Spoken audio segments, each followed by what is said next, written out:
Okay, so you're here because, let's be honest, you want to kind of figure out how to really take control of your day. Yeah. And feel a little less like you're just running around putting out fires and a little more like you're actually getting stuff done. Mm-hmm. But also without having to wade through a whole bunch of productivity jargon and, Yeah. super complicated systems. Right. So think of this as your shortcut. Yeah. Your direct route to figuring out what actually works when it comes to daily productivity. We've done the heavy lifting for you. Absolutely. We've gone through tons and tons of research, books, articles, all of that stuff, and really boiled it down to the essentials. Yeah, it's like the cheat sheet. It is the cheat sheet. Being more productive. Exactly. So we're calling these productivity power-ups. And I like that term because it really gets at these are actionable techniques that you can start using right away to kind of bring more order and more effectiveness to your day. Yeah. And I think a good way to visualize this is think of your day as a blank canvas. Okay. Right now, it probably feels a little chaotic. A little bit. Yeah. You're just reacting to whatever comes your way. Mm-hmm. But the research we've looked at gives you all these incredible tools and techniques. Mm-hmm. Think of them as your brushes and your colors. I like that. And the whole point of this deep dive is to help you learn how to use those tools effectively. Right. So that you can create a masterpiece of time management. Okay, so let's dive right in. Let's get into it. Because we've got a lot to cover. Yeah, let's start with something that comes up in almost every single productivity resource we looked at. Okay. And it's called the Eisenhower Matrix. Okay, I've heard of this one. Yeah. And what's interesting about it is how simple it is. Right. But it forces you to think about your tasks based on two really crucial questions. Okay. How urgent is this task? Right. And how important is it to your actual goals? Okay, so it's like a 2x2 you got it. grid situation. Exactly. So you've got 4 boxes that come out of that. Okay. The first one is urgent and important. So those are the things you absolutely have to do right now. Yeah, the things that are on fire that you've got to take care of immediately. Got to put out those fires. Exactly. Then you've got not urgent, but important. So these are the things that you should schedule for later. Right. They matter, but they don't have to be done this second. Yeah, exactly. And these are often the things that we neglect because they don't have that immediate pressure. It's easier to procrastinate on those. So true. Yeah. And then you have urgent, but not important. Okay, so these are those pesky tasks that feel like they need your attention. Yeah, they're screaming at you. But they're not actually moving you towards your goals. Exactly. These are the things that ideally you want to delegate if you can. Oh, that's a good point. Because they're just distractions from the stuff that really matters. Yeah. And then that last box. Yes. The dreaded, not urgent, and not important. These are the time sinks. The black hole of productivity. The things that you should try to eliminate if at all possible. Yeah, get rid of them.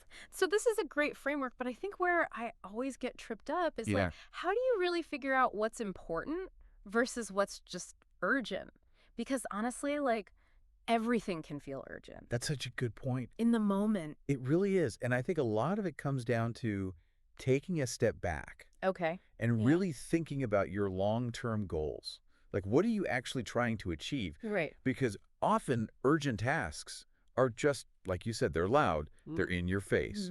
They demand your attention. Yeah, they're the squeaky wheel. Exactly. Yeah. But they're not necessarily the things that are going to make a real difference in the long run. Okay. Whereas important tasks, those are the ones that are actually contributing to those bigger goals, even if they don't have a deadline that's right around the corner. Okay. I think a good way to think about it is what's going to make a difference a week from now, a month from now, a year from now. Okay, so those are probably your important tasks. Yes. Okay, so now that we've got that framework in place. Let's move on to another technique. Yeah, let's talk about some specific techniques. That comes up all the time. That we can use to actually manage our time. And I think one that's really popular and that I've heard a lot about is the Pomodoro technique. Oh, yeah, the Pomodoro technique. Developed by Francesco Cirillo. It's a classic. So this one is all about working in focused bursts. Yes, and it's so clever because it plays into how our brains naturally work. Okay. We're not really designed to focus for hours and hours on end. Right, we're not robots. Exactly. So the Pomodoro technique gives you this structure where you work in these really focused 25-minute intervals. Which are called Pomodoros. Pomodoros, yes. I love that. It's Italian for tomato. Okay. And the idea is that after every Pomodoro, you take a short break. like 5 minutes. Okay. To just kind of reset. Yeah, just clear your head. And then after every 4 Pomodoros, you take a longer break. Yeah, something like 15 or 20 minutes. Okay. And this rhythm of focused work and short breaks really helps you to stay concentrated and prevent burnout. It makes a lot of sense because it's like almost like a mini reward system. Yeah, it is. You know, you get that little break, you get to kind of step away. Recharge, exactly. And then you come back feeling a little more refreshed. Yeah, absolutely. And it stops you from getting to that point where you're just completely fried. Yeah, because I know for me, if I try to just power through for like hours and hours, I just hit a wall. You hit a wall and the quality of your work really suffers. Exactly. So the Pomodoro technique helps to prevent that. So I'm curious, though, what happens if you're really in the zone during a Pomodoro, like you're really cranking things out? Do you still like force yourself to break? That's a great question. And I think the answer is you don't have to be like a slave to the timer. Okay. It's more of a guideline. So if you're in that deep flow state and you feel like you can keep going for another 10 or 15 minutes, like, by all means do it. Okay. But the breaks are still important. Right. Because they help to prevent mental fatigue in the long run. Yeah.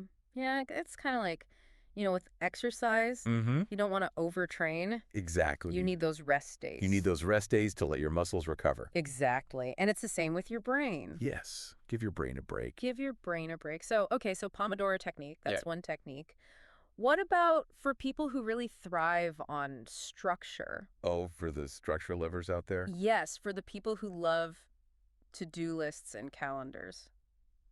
There's time blocking. Okay, time blocking. And this is something that Cal Newport, who's a productivity expert, really advocates for in his book, Deep Work. Oh, okay. Yeah, I've heard of that book. Yeah, and time blocking takes it a step further than just having a to-do list. Yep, okay. It's about actually scheduling specific blocks of time in your day for certain tasks. Okay. So it's like instead of just saying, I'm going to work on Project X, you're saying, okay, from 9 a.m. to 11 a.m., I'm going to work on Project X. That's it. You're making appointments with your priorities. I like that, making appointments with your priorities. And the beauty of time blocking is that it forces you to be really proactive about how you're spending your time. Yeah, you're not just kind of like letting the day happen to you. Exactly. You're designing your day. You're in control. Yes. Okay, so time blocking, I can see how that would be really helpful for people who, you know, really need that structure. Yeah. What about for those of us who maybe aren't quite as like calendar obsessed? Well, for a technique that you can implement right now, like there were the 2-minute rule. Oh, I like this one. Yes, this is from David Allen. Okay, yeah, getting things done. Exactly. So the 2-minute rule is so simple. It is. If a task takes you less than 2 minutes to complete, do it right away. Just do it. Get it off your plate. Yeah. Don't even think about it. Don't even let it sit there. Don't let it clutter up your mind. Exactly, because it's amazing how those tiny little tasks can really accumulate and start to feel overwhelming. They create mental clutter? They do. It's like, oh, I got to do that and I got to do that. Yeah, it's like death by 1,000 paper cuts. Exactly. So just knock them out. Knock them out right away. And you'll be amazed at how much mental space it frees up. Okay, so 2-minute rule, super simple. Yes. But super effective. Very effective. Okay, what about for those tasks that are a little bit bigger than 2 minutes? Well, for those tasks, there's batch processing. Okay, batch processing. What is that? So batch processing is all about grouping similar tasks together and doing them all at once. So it's kind of like instead of checking your email every 5 minutes, yeah, you set aside like an hour in the morning and an hour in the afternoon, and you just power through all your emails. That's it. Yeah. And the reason this is so effective is because every time you switch between different types of tasks, your brain has to kind of reorient itself. Yeah, it's like context switching. It is context switching, and that takes mental energy. It does. It takes a lot of energy. It takes a lot of energy. So batch processing helps to reduce that cognitive load. Okay. And it makes your work more efficient. It streamlines it. It streamlines it. Okay, so we've talked about a lot of really practical strategies. Yeah. The Eisenhower matrix, the Pomodoro technique, time blocking. 2-minute rule. The 2-minute rule, batch processing. But our sources also revealed some less conventional, but potentially really powerful techniques. Some more quirky approaches. Yeah, this is where things get interesting. This is where we get a little more outside the box. Okay, so hit me with it. Okay, so one of them is the power of mundane rituals. Mundane rituals? Mundane rituals. Okay, explain. So what's fascinating about this is the idea that incorporating really simple, regular practices into your day can actually have a huge positive impact. Okay, like what kind of practices are we talking about? Things like taking 5 minutes to do some mindful breathing, or writing down a few things you're grateful for, or just setting an intention for the day. Okay. And it sounds almost too basic to be true. It does sound a little bit like woo-woo. It does, right? But I'm open to it. But the research actually shows that these little rituals can act as like a mental tune-up. Okay. They help to create a sense of stability, and they kind of prepare your brain for the day ahead. So it's almost like a little pregame routine. It is. It's like a pregame routine for your mind. Okay, I like that. And it doesn't have to be anything complicated. Right. It's just about finding those little things that work for you. Okay, so mundane rituals. I'm intrigued. What else have you got? Okay, so another one that's really interesting is something called the Zeigarnik effect.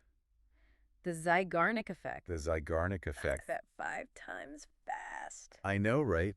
Okay, so what is that? So this is a psychological phenomenon that basically says that we're more likely to remember unfinished tasks than completed ones. Really? So like if I start writing an email and I don't finish it, I'm more likely to remember that than if I had finished it and sent it. Okay, that's interesting. Right. So the productivity tip here is to actually deliberately leave some tasks unfinished.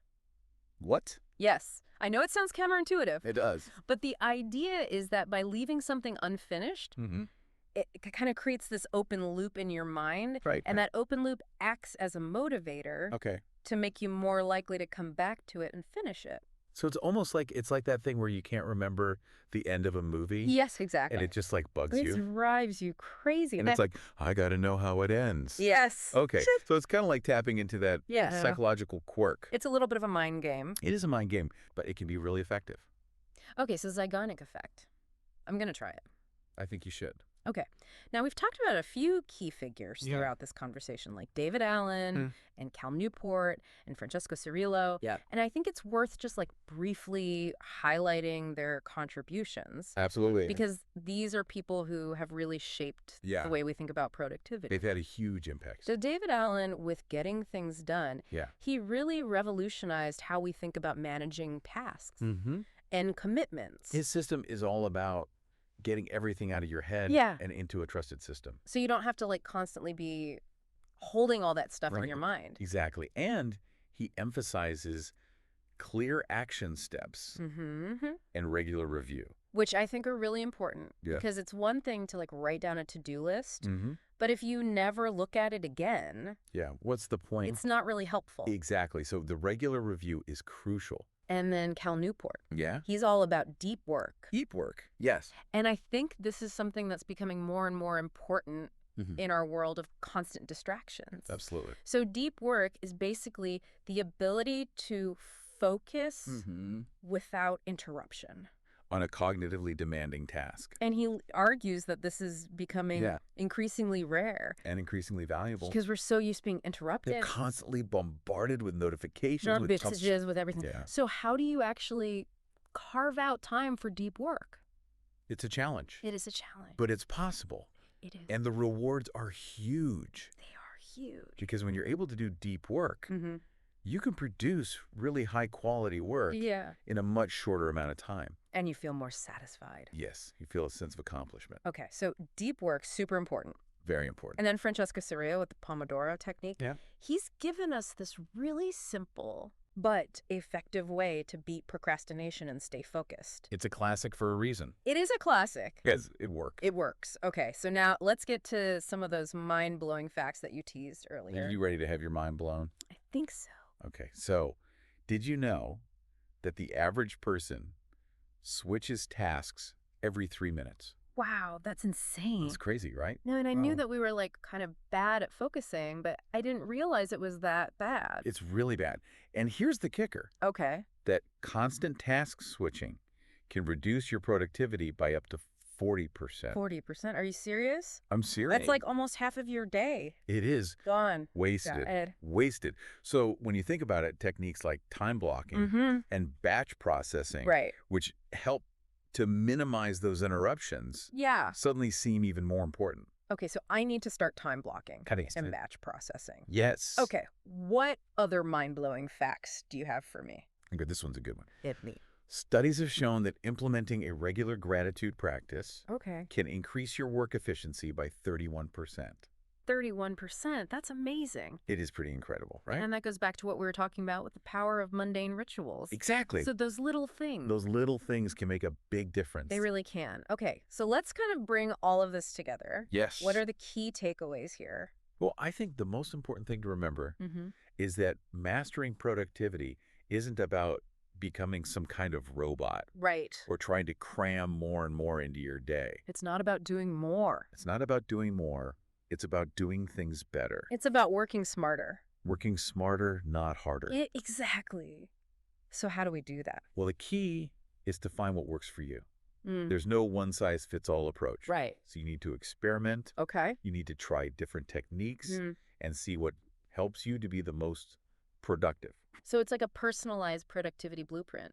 It is. It's about creating a system that fits your life. Okay, I like that. And your goals. So this deep dive has given us a lot of different tools. Yes, it has. And techniques to try. It's a toolbox. It's a toolbox. Full of productivity power-ups. Power-ups. I love it. So now the question is, what are you going to do with it? What are you going to do with it? What one small change are you going to make today to start seeing a difference in your own productivity? What's that one thing that you can implement that will help you to be more focused, more effective? More in control. More in control of your time and your energy. And this is just the beginning of our exploration into the world of productivity. I'm going to keep diving deeper. We are stay tuned for more productivity power-ups. More power-ups coming your way. Thanks for joining us. Thanks for listening.